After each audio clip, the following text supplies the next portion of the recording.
Get a rock, melt the rock, turn the rock into dust, turn that dust into crystal, then turn it back into a rock, carve ancient patterns into the rock using magic, trick the rock into thinking. And that's how you're watching this video right now. Thank you for watching, subscribe. No, but seriously, without going into a bunch of unnecessary details, I don't fully understand myself. We use something every single day that might as well be called magic for most of us. Alright, I'm officially running out of ideas on how to make the history of processors interesting to a broader audience. So think of it like this. For decades now, we've been figuring out how computers can calculate things so we can comfortably do other stuff. And so the smartest people alive are now figuring out how processors can do this even faster, even more in parallel, just so AI can give you a pancake recipe. And the thing is, we've reached the physical limits of what our processors can actually do. Literally physically. We can't make them any more compact than they already are, and that's a huge problem if we want to keep moving forward. But on the horizon there's a solution that seems deceptively simple. Use the same physics that's currently stopping us from making more efficient processors and turn it to our advantage. And by doing that, create a completely new kind of processor. One so insanely powerful that suddenly your password could be cracked faster than I can end this paragraph. This is the story of the day quantum computers arrive, and why that day will break the entire world as we currently know it. Enjoy the video.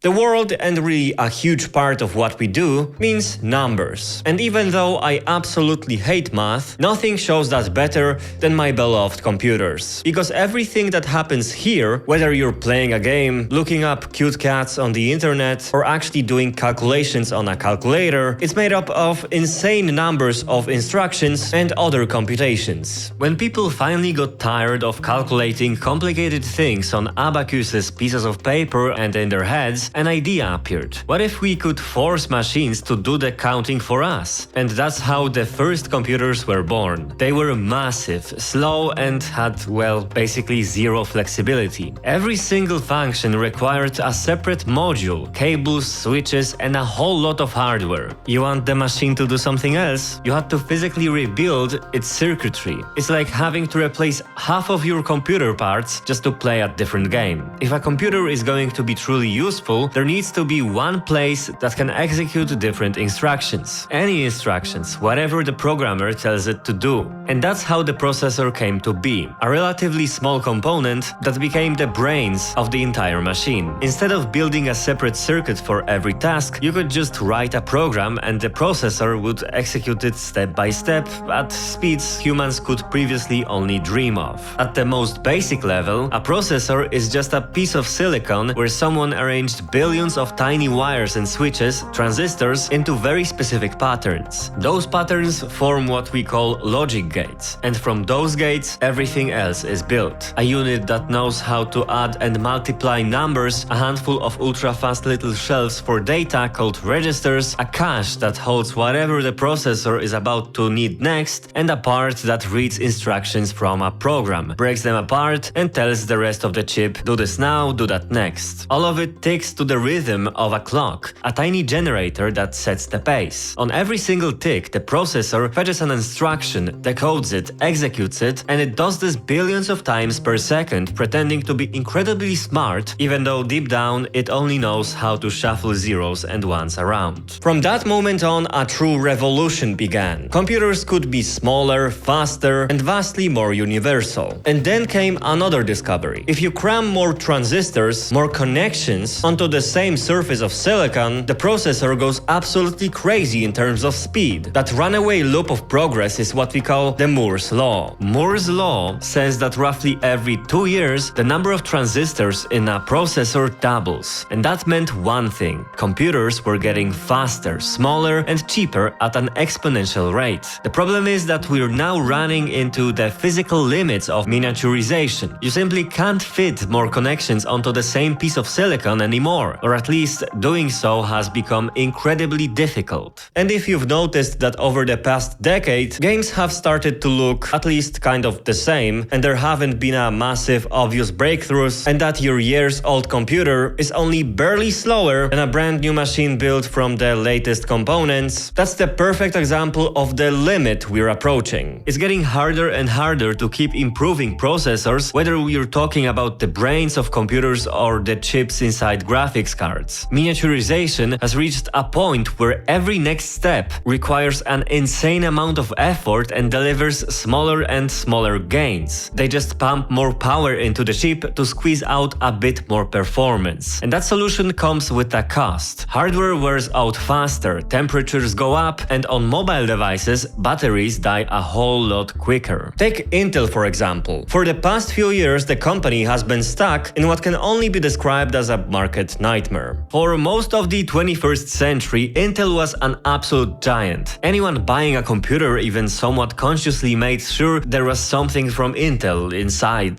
Today, it's almost the exact opposite. And it all comes down to stagnation. For years, Intel was stuck on 14nm lithography, and the transition to 10 nanometers turned out to be one of the most expensive and painful delays in the history of the industry. At the same time, AMD started releasing increasingly competitive hardware, while other tech giants began designing their own custom chips based on completely new architectures, which we'll get to in a moment. Intel was losing market share on every possible front, and if that wasn't enough, it turned out they released seriously flawed products. I'm talking primarily about their 13th and 14th generation processors. Users who ended up with the faulty batches reported instability issues, random reboots, crashing applications, and sudden performance drops. After months of investigation, Intel finally admitted the cause was a bug in the code that led to incorrect voltage values being applied. As a result, the processors were running at parameters they simply weren't designed to handle long term, and over extended use, that damage piled up fast. Intel's response didn't help either. To put it mildly, it was slow and late. For a long time, Intel refused to directly acknowledge the problem, instead suggesting that motherboard settings were to blame. And when the issue became too loud to sweep under the rug, they released a microcode update, but without announcing any replacement program for defective units. Users who already had damaged processors due to Intel's mistakes were offered a 2-year warranty extension and a formal process to report issues and potentially replace faulty chips. But that did very little to cool down the controversy. But yeah, I'm getting ahead of myself. Before we move on to new technologies, it's worth understanding what the entire computer revolution has been standing on for the last few decades. And that's where something called the x86 architecture comes in. It sounds complicated, but at its core, it's actually very simple. For a computer to execute any command, from opening a web browser to launching Minecraft, it needs a set of instructions, something like an alphabet. And that alphabet, that processor language, is x86. The x86 architecture was created back in the 1970s when Intel released its groundbreaking microprocessor called the 8086. That chip introduced an instruction set and passed over generation after generation of processors. Why was it so revolutionary? Because from that point on, every new Intel processor, and later AMD as well, had to be compatible with x86. Thanks mainly to that, programs written 30 years ago can still run on modern computers, and each new generation of hardware didn't require rewriting the entire software world from scratch. The easiest way to think about x86 is as Latin language. Nobody uses Latin in everyday life anymore. Nobody would design it from scratch today. It's complicated, full of exceptions, and packed with outdated forms. But over centuries, it became the foundation of European culture and science. And that's exactly why we still have to learn it, even though no one really wants to develop it further or actively use it. That's basically how x86 architecture looks like.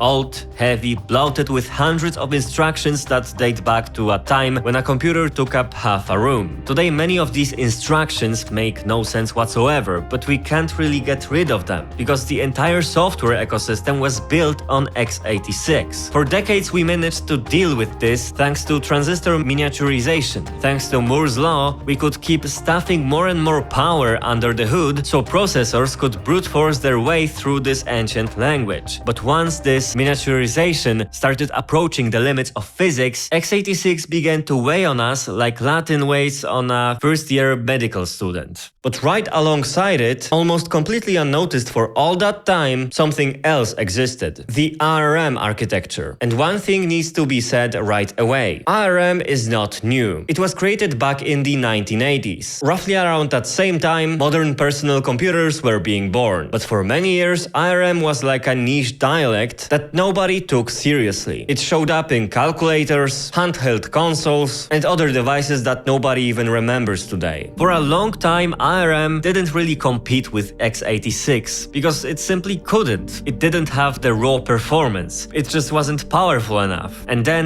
at a certain point in history, everything changed. The world started demanding mobility, devices that don't pull 200 watts, but can run all day in your pocket, devices that don't heat up like desktop processors, devices where every extra milliwatt matters a lot. And suddenly, ARM, this overlooked dialect, turned out to be the perfect language for the future. It delivered similar results while using far less power. And that's exactly why, when it came to smartphones, the industry went all in on what was at the time a pretty niche bet: ARM.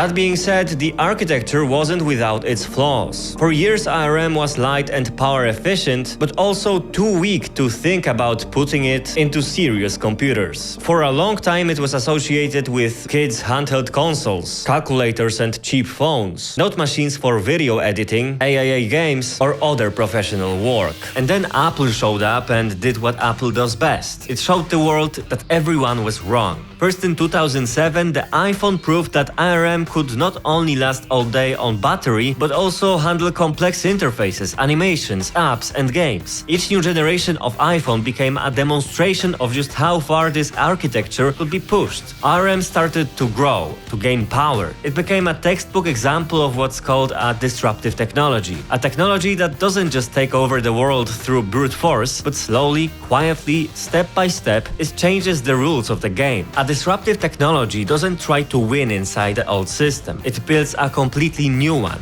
Just like Netflix killed DVD rental stores, just like smartphones replaced compact cameras, ARM eventually began to gnaw at x86. At first, it was subtle, quiet, confined to niches the serious players didn't really care about yet. Phones, routers, electronic toys. But that's exactly where every technological revolution begins. For years, ARM processors didn't compete with Intel or AMD at all, but with every passing year, they got better, more refined, more ambitious, until ARM finally reached a point where it could look x86 straight in the eyes. As I mentioned earlier, smartphones were the first to show that ARM could do things nobody expected from a lightweight, power-efficient architecture. But it was Apple Silicon, the M-series processors, that put the final nail in the coffin for the idea that the ARM would never catch up to computers. In 2020, Apple proved that ARM processors could be faster than x86 chips, could run cooler, quieter, and dramatically more power efficient at the same time. It was a real punch to the entire industry, and something only Apple, with full control over both the operating system and the hardware, could realistically pull off. And even though other companies don't have this kind of advantage that Apple has, we're slowly but surely moving together a broader shift to the ARM architecture. That transition is being pushed because, for example, on Windows, most attempts at doing this still produce a pretty mediocre results. But there's one more thing that undeniably ARM still gives us. It's time. Time to squeeze a bit more power, a bit more efficiency, a bit more innovation out of classic transistors, before we're eventually forced to move to quantum computers, to experience the next real leap in computing power. But if we're being honest, choosing between Apple computers, Intel processors, AMD processors, or Nvidia graphics cards is kind of like choosing between Pepsi and Coca-Cola, or actually it's more like choosing between one store-branded cheese and the other one. Because if you didn't already know this, regardless of architecture and regardless of whether they're in your expensive car, your desktop PC, your laptop, your phone, or even your fridge, they are made in one single factory, TSMC. That's the largest and most advanced chip foundry on Earth, located in Taiwan, a territory disputed between the United States and China, using components produced by a single Dutch company that manufactures manufactures the machines required to make modern processors. One bomb, one bad geopolitical move, and we lose the production of the artificial brains of this world for a long time. Because building a facility like this from scratch is incredibly, absurdly difficult. And how do we know it's difficult? Because the world's superpowers are doing everything they can to break their dependence on TSMC. And it's a slow, painful, and unbelievably expensive process. TSMC has reached a level no one else on Earth can currently replicate. It produces transistors measured in just a few nanometers. It packs billions of components onto a chip the size of a fingernail. It lays the foundation for modern computing, AI, and the entire global technological and economic race. The entire industry operates under one brutally simple rule. Without TSMC, there are no modern computers. They just don't exist. And it just so happens that TSMC is currently struggling with mass production of the newest 2nm chips for everyone. And that's where this recent, all-persuasive sense of technological stagnation really comes from. Eventually they'll probably figure it out, and we'll get a bit of fresh air, a bit of breathing room again. But making chips even smaller than that becomes a very real discussion about whether it's physically possible at all. Because once we hit 2nm and maybe make one last symbolic step to 1.4 or 1nm, classical transistor miniaturization physically comes to an end. Electrons start tunneling through potential barriers. Structures become so small that they stop behaving predictably, and shrinking them further doesn't improve performance. It actually starts to hurt it. And that means one thing.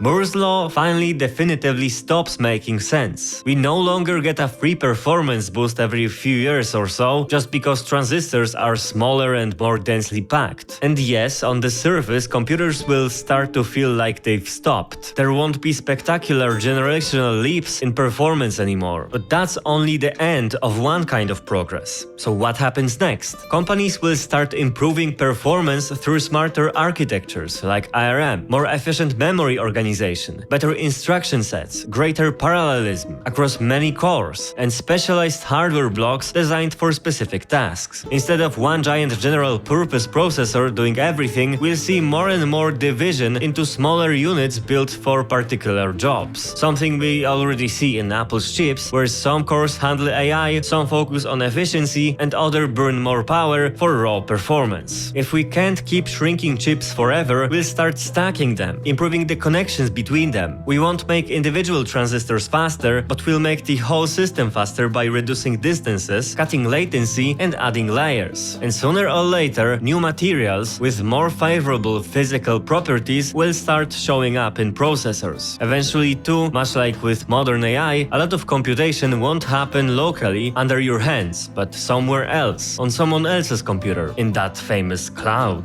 Instead of owning one insanely powerful computer at home, we'll be plugged into an insanely powerful network. And on a much more down-to-earth level, there's another thing we need to talk about. In recent years, we've had an oversupply of computing power, and that has made software developers lazy. When every byte of memory was precious, yeah, look at those RAM prices, and every instruction had to be carefully justified, engineers and programmers alike were forced to make hard optimization decisions. Decisions that made software and games run well under tight constraints. Today, with absurdly powerful hardware and effectively infinite hard drive space within arm's reach, games are worse optimized, take up more space, and developers know they can get away with it. Because, well, it'll still run fine on today's high-end hardware. Take games like Half-Life 2 or Portal, for example. These are games that, despite being decades old, still look good today. They look amazing, actually. Because even back then, they looked incredible. They pushed the absolute limits of the technology available at the time, squeezing everything they possibly could out of it with clever tricks and smart design. Today, something like the RTX remaster of Portal looks only slightly better while consuming dramatically more computing power, because real-time light reflections are insanely complex calculations. And why calculate everything fully at full resolution? You can just calculate a few hundred light bounces instead of tens of thousands. Then denoise the result, offloading work from the GPU and dumping it onto the CPU instead. Still runs badly? Fine. Render the game at lower resolution and upscale it with fancy AI, which again stresses yet another part of the system. All of this just so the game looks maybe 10% better than than it did decades ago, while consuming something like 500% more resources. And don't get me wrong, ray tracing and AI upscaling are genuine technological achievements, but very often they're shoved in purely for marketing reasons, so those buzzwords can be slapped on the box, and so owners of the latest graphics cards can feel like they didn't just throw money into the trash. So in the end, my point is simple. There is still plenty of room to optimize. Progress isn't over. We just have to start thinking again. Start designing smarter instead of taking the easy way out and saying, well, if the game runs poorly, the player should just buy a new computer. No, you should design your game better. And this is where we finally arrive at the end game. A completely new kind of machine, quantum computers. They operate on entirely different principles. On the so-called qubits, which can be created in university laboratories, inside huge cryogenic chambers, or using entirely new kinds of materials and circuits. This isn't just a new stage of miniaturization. This is a completely new category of technology. And no, it's not happening tomorrow. Not even in 5 years. These machines are massive, insanely complex, and today they are useful mostly for scientific purposes. But what exactly will quantum computers mean for all of us? Here's the first very obvious problem, one that keeps a lot of cybersecurity experts up at night. Because the day we transition to quantum computing is the day our current methods of encryption can be broken quickly. Everything we consider secure today, the systems protecting our passwords, banking, medical data, messaging apps, government documents, all of it relies on algorithms that are practically impossible for classical computers to crack. A normal machine would need millions of years to do it. A quantum computer can do it way faster. Not because it's a bit faster, but because it operates on a completely different level of mathematics. One where problems that were once impossible become trivial. That's why the idea of quantum transition isn't just about science, physics, or laboratories. It affects all of us. It marks the day we'll have to rethink our entire approach to cybersecurity from the ground up. And this becomes only more unsettling once we really understand what quantum computers are. We probably won't be carrying them in our pockets, or even keeping them on our desks. I'm talking about them like they are some mysterious black box that's insanely powerful, like they're just incredibly strong but extremely fragile at the same time. And for the purpose of this video, that's honestly enough. But what exactly is a quantum computer when compared to our ordinary everyday machines? Modern computers operate on bits. A bit can take one of two values, 0 or 1. All of classical computing, CPUs, GPUs, phones, supercomputers are built on the idea that these bits can be flipped very quickly and combined into complex logical operations. A quantum computer works completely differently. Its basic unit isn't a bit, but a qubit. A qubit is a physical quantum system. It might be a superconducting circuit cooled to near absolute zero. I am absolutely not qualified to explain this properly, so please keep that in mind. And feel free to let the inevitable quantum physicists in the comments correct these simplifications. What matters most, however, is this. A qubit does not take one of two values like a classical bit. According to quantum mechanics, it can be in state 0, state 1, or, and this is the key part, in a superposition of both at the same time. That means instead of performing calculations step by step like a classical processor, a quantum computer can process many combinations of states simultaneously. And that's not all. Qubits can also be entangled, a phenomenon when the state of one qubit is inseparably linked to the state of another, even if they are separated by large distances. Entanglement allows quantum computers to perform operations that classical computers simply cannot simulate in any meaningful way, not even with the largest supercomputers on Earth. That's why entanglement gives quantum computers an advantage classical machines can't catch up to. And ironically, it's quantum computers themselves that will help us better understand entanglement, by running calculations that make this phenomenon comprehensible in the first place. So in practice, the difference is fundamental. A classical computer computes deterministically, 0 or 1. A quantum computer computes probabilistically, many states at once, with the final result emerging from probability. Quantum computers also use quantum gates, which manipulate probability amplitudes instead of logical values. But that power comes at a price. Qubits are extremely sensitive to their environment, heat, vibration, vibrations, radiation, magnetic fields. That's why quantum computers must be isolated from the outside world inside massive cryostats, and they must operate at temperatures close to absolute zero. Even the smallest disturbance destroys superposition, leading to what's called decoherence, which completely ruins the computation.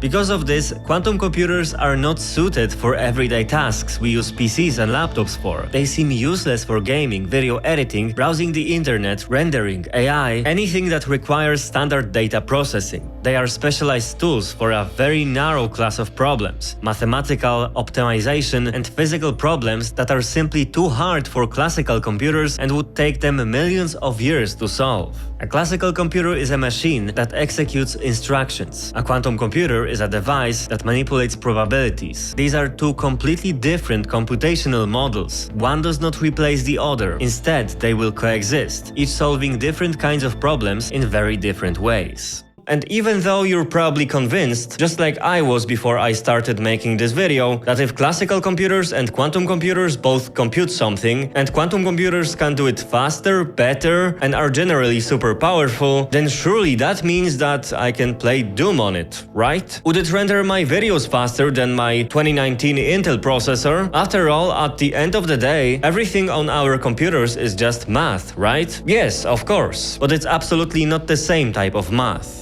Rendering a movie or rendering frames in a game is about repeating huge numbers of simple operations, calculating pixels, simulating light, doing a ton of very concrete deterministic math. These are tasks that classical CPUs and GPUs are perfectly designed for, machines built to execute billions of straightforward operations per second. A quantum computer works on a completely different model. It manipulates probability amplitudes and superpositions of states. It doesn't give you one single definite answer. It gives you a statistical result. That's amazing for quantum chemistry, for breaking cryptography, or for extremely hard optimization problems, but it's completely useless for tasks like image rendering, where every single pixel needs to have one precise exact value. If we tried to play a game on a quantum computer, the result would look more like a corrupted signal than actual gaming. Every time you launch it, the outcome would look slightly different, because that's simply the nature of quantum computation. Worse than that, it wouldn't run faster. It would run much slower. Quantum gates aren't designed for the sequential, deterministic operations that 3D graphics require. Quantum computers are not faster PCs. They are specialized machines for solving problems that classical computers can't even properly describe. For gaming, video editing, rendering, or everyday tasks, they will be practically useless, and that's why in the future we won't have quantum computers on our desks. We'll probably only ever use them indirectly, just like today we use supercomputers through the cloud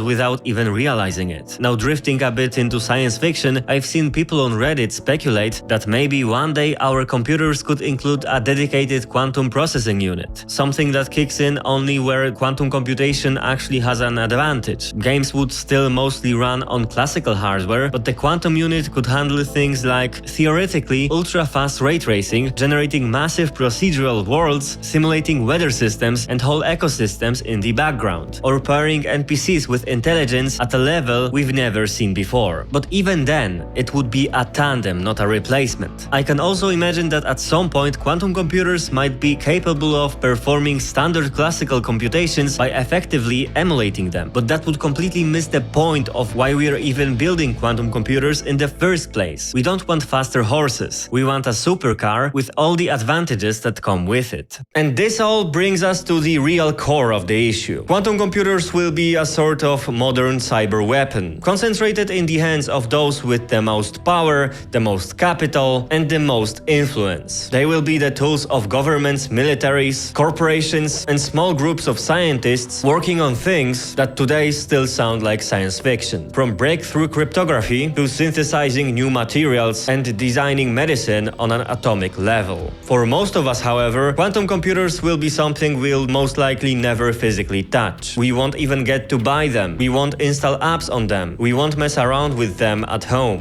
but all of us will feel their impact. Because with the birth of the quantum era comes a question humanity hasn't had to seriously ask in decades. Who should have access to such a powerful technology, and under what rules? Like some modern-day Oppenheimer who just finished building a thermonuclear bomb, except this time it's a computer so powerful that even God didn't anticipate these bald apes would eventually pull it off. If a quantum computer can break today's encryption a lot faster, that means our data can be intercepted, message histories can stop being private, bank account protections can become completely useless. The most closely guarded state secrets and military communications can be decrypted. That's why governments, companies, and research institutions are already working themselves to the bone on something called post-quantum cryptography, new encryption methods designed to resist quantum attacks. Because if we don't prepare in advance, the quantum revolution could bring chaos unlike anything we've seen before. And this is only the beginning. Today's internet is built on encryption that can't be broken by classical computers. For quantum computers, those same protections will be about as strong as the lock on the door of a cardboard dollhouse. It takes substantially shorter amount of time to crack a password, decrypt an intercepted message, or open any secured file. That's why this new kind of cryptography is so important. It's still classical encryption, not quantum, but designed in a way that even the most powerful quantum computers can't defeat. Its security doesn't depend on how slow today's computers are, but on mathematical problems that remain unimaginably hard even for quantum machines. In practice, post-quantum cryptography will become the new foundation of the internet. A new generation of digital locks, keys, and seals that keep our data, logins, messages, banking, documents safe even when quantum monsters of computational power become reality. It's a technological shield we're trying to build before someone fires the first quantum missile.